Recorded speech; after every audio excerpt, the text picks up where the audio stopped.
Prabhas director Nag Ashwin కాంబోలో తెరకెక్కిన cinema కల్కి 2898 AD.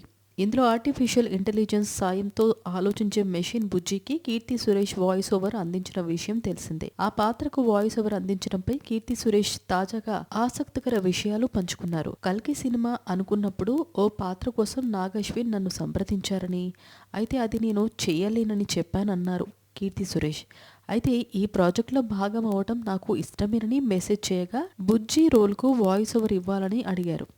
నాకు మొదట అర్థం కాలేదని, షూట్లో నేను భాగం కావాల్సిన అవసరం లేదా అని అడిగితే, లేదు కేవలం వాయిస్ ఇస్తే చాలన్నారు. మొదట ఆశ్చర్యంగా అనిపించిందని, అయినా వెంటనే ఎస్ చెప్పానన్నారు కీర్తి సురేష్. సినిమాలో రోల్ చేయనందుకు తాను బాధపడటం లేదని, బుజ్జికి వాయిస్ ఇచ్చినందుకు సంతోషంగా ఉన్నానన్నారు. కల్కి 2 కోసం ఆసక్తిగా ఎదురుచూస్తున్నానని చెప్పారు. అయితే నాగ్ అశ్విన్ తనకు ఆఫర్ చేసిన పాత్ర ఏమిటి అనేది మాత్రం తాను చెప్పనన్నారు.